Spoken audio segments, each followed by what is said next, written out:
Hi, I'm Sam, and I'm from Questacon, the National Science and Technology Centre, and here I've got a bit of a demonstration to show you all. What I've got is a little can, and that can has a couple of teaspoons of water just sitting at the bottom. Now, I'm going to put this can on top of a very hot stove just here. Now, as I'm talking, the water in the bottom of this can is actually boiling and turning into steam. Now, steam is very, very, very hot. When water heats up, it actually expands. You might be able to see a little bit of steam coming out the top of this can right now. Now, what I'm going to do is I'm going to pick that can up and put it in some very, very cold water. Now, when we make steam cold, it actually does the opposite of expanding. It contracts and gets much, much, much smaller. Now, because I am going to be handling something very hot here, I'm going to be needing a little bit of safety here. So I've got my goggles, and I've got my gloves just here. There we go. Finally, I've got some tongs. Now remember, I am a trained professional. I've done this lots and lots of times. So leave cool, dangerous demonstrations like this to people like me, and please don't try them at home.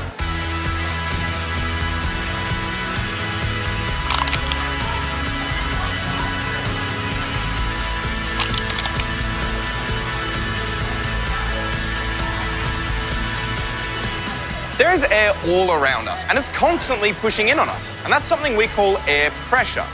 So when the steam inside the can cooled and suddenly contracted, there was less pressure inside the can than there was outside, so it just got completely crushed. And that's the power of pressure.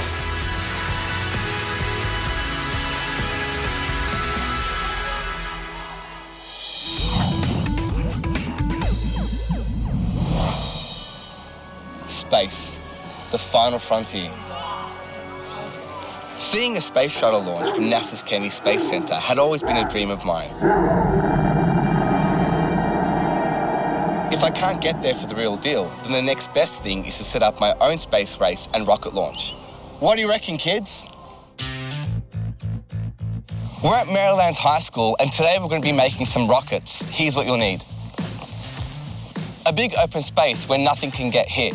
An old film canister with a push-on lid, a glass of water or a jug of water, a fizzy vitamin tablet, some safety goggles, and an overexcited adult to help you. Just make sure they don't take over and have all the fun. So how are we going to make our rocket fly? Let me demonstrate what's going to happen inside our film canister. The fizzy vitamin tablet contains citric acid and baking soda. When we drop this in water, they react to produce carbon dioxide, which is a gas. It's all fizzing up now. I'm going to put the fizzy vitamin tablet in a much smaller space, so when I put the lid on, the carbon dioxide has nowhere to go, and the pressure builds up, and builds up until... Stand back, guys.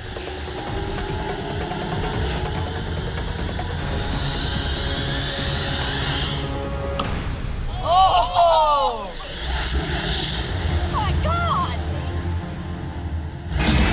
Now it's time for a little bit of experimentation and our own international space race. Who wants to be France? Me.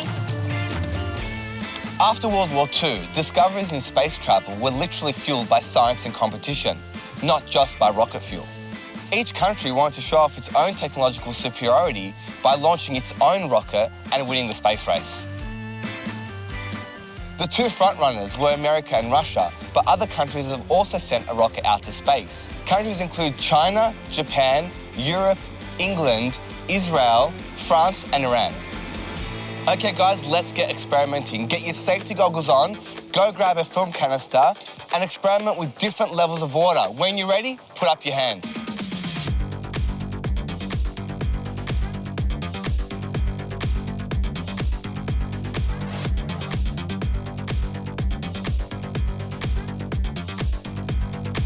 Put your hands up if you're ready. Pop in. Come on in.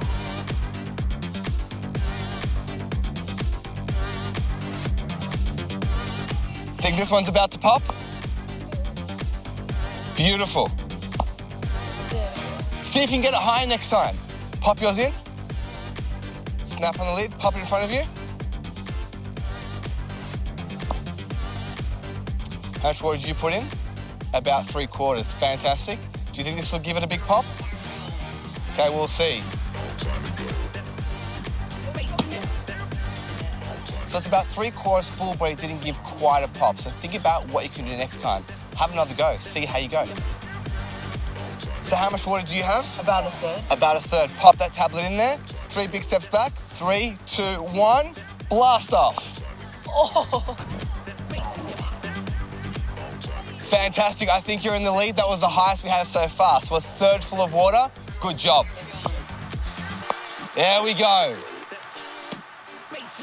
Not a big one. We have a 1/4 full. Pop your tablet in there. Even gave it a bit of a shake. Let's turn back. Fantastic, beautiful height there. So a bit of a shake and a 1/4 full, good job. Okay guys, you have one more turn. So think about how much water you're gonna put in there. So last chance, guys, line them up.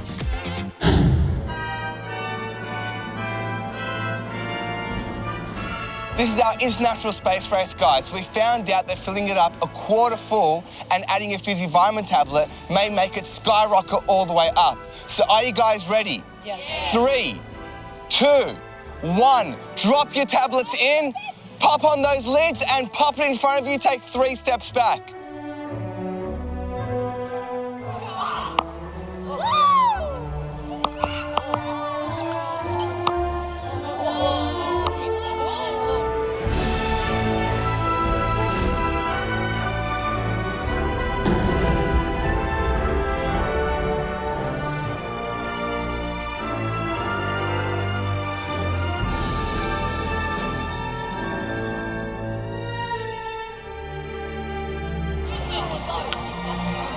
Whose was this? Mine. Fantastic, coming up. And the winner of my international space race is the UK. Congratulations, buddy, fantastic job. Thank you. So our film canister rockets didn't quite make it to outer space, but I'm pretty impressed with that. Hey, just remember, if you want to try this at home, make sure you have an adult present with you. Coming up later on Get Clever, Vatché tries to build a super rocket with 4 engines. Like I said, pressure's all around us, even inside this soda bottle. Pressure's delicious.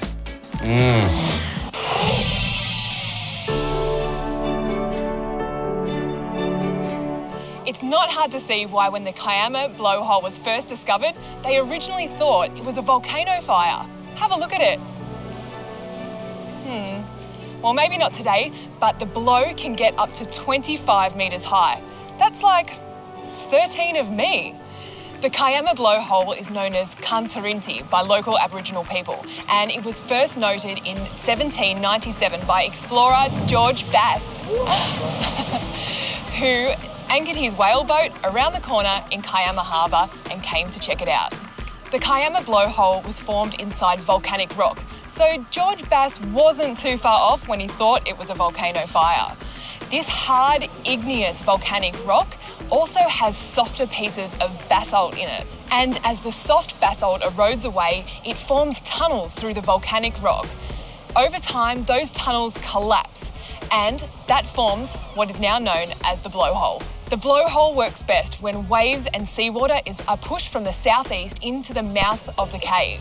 The air is compressed against the rocks and makes that awesome sound.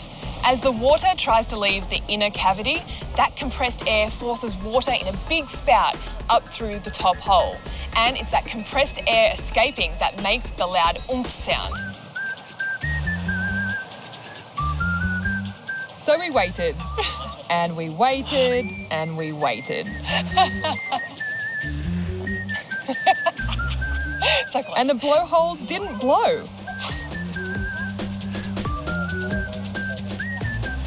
And then we weren't ready for it. It blew. It put me off my lines. And then we waited and we waited.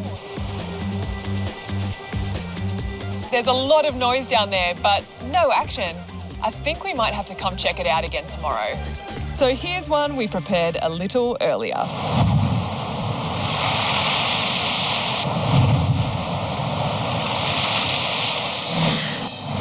I'm Laura Wells. I'm a trained marine biologist and ocean conservationist.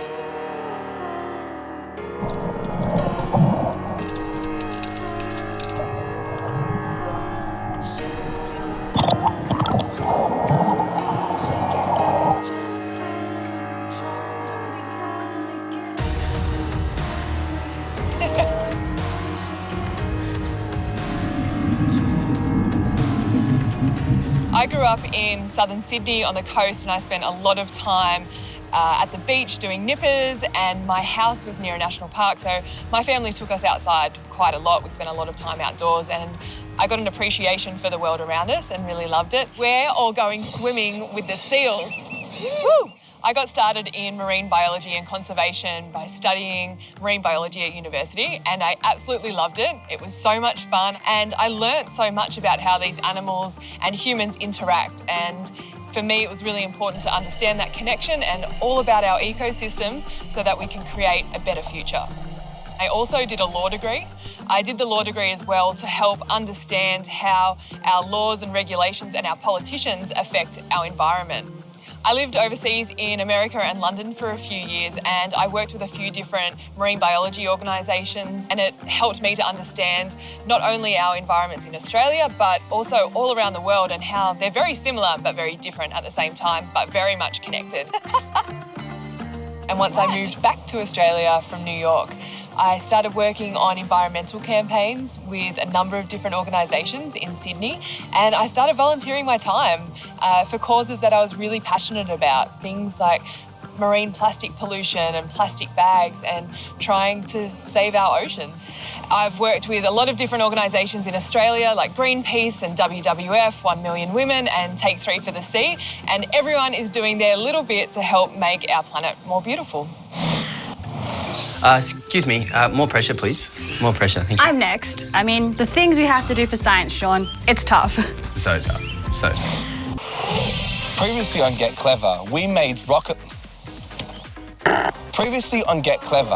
mini rocket launchers using old film canisters. But I think we can go higher. So meet my supersonic, super blaster, 4-rocket engine, ultra high definition, now with ultra leather seats, Black Arrow Mark II. I've made my rocket out of a cardboard tube, some spare cardboard and some tape. As per last time, I've got water. I also have some fizzy vitamin tablets. I've made my rocket this time round with 4 film canisters, and I've put them together with a rubber band, and I've spaced them apart with some felt. I have lids, and as usual, safety glasses. The trick with this rocket is to make sure that all 4 of my rockets go off at the same time, so it's got to be timed pretty well. What we learnt from last time is that filling up our film canisters a quarter full with water and putting in 1 fizzy vitamin tablet was enough to make them go sky high. So let's see if we can do that with this big rocket launch.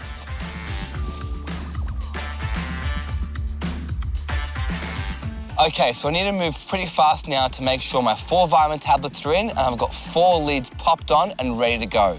So let's see if we can do this. Here goes nothing.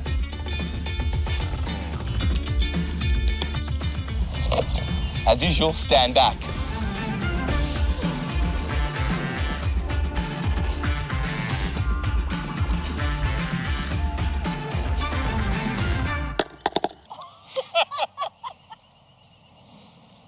So what happened there was our 4 rockets went off, but unfortunately they didn't all pop at the same time.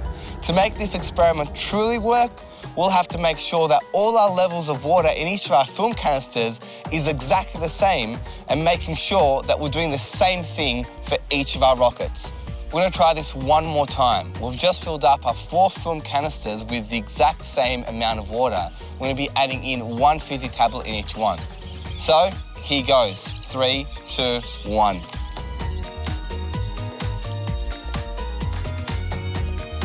Stand back.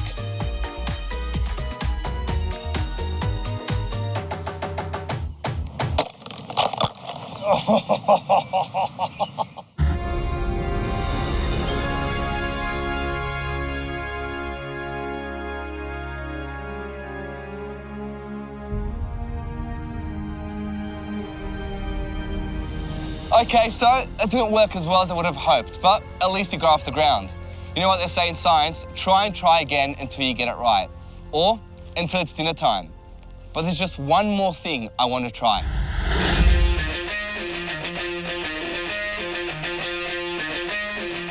These guys here only hold 1 film canister each, so we're not going to have a timing problem. And to be honest, I think they're a bit of a better design.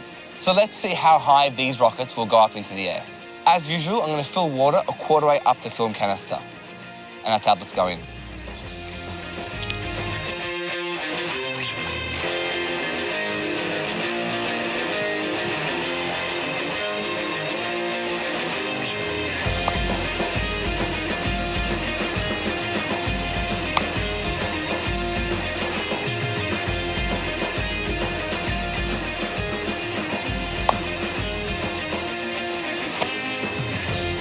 Well, I'm pretty happy with that. That worked really well.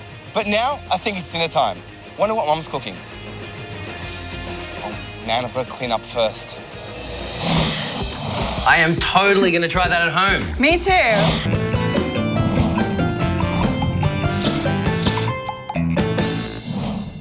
My name's Sam Grieve. I'm the T4 tunnel engineer.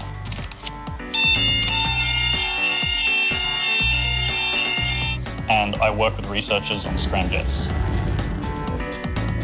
T4 is basically a hypersonic wind tunnel, and it enables us to test at very, very high airspeeds.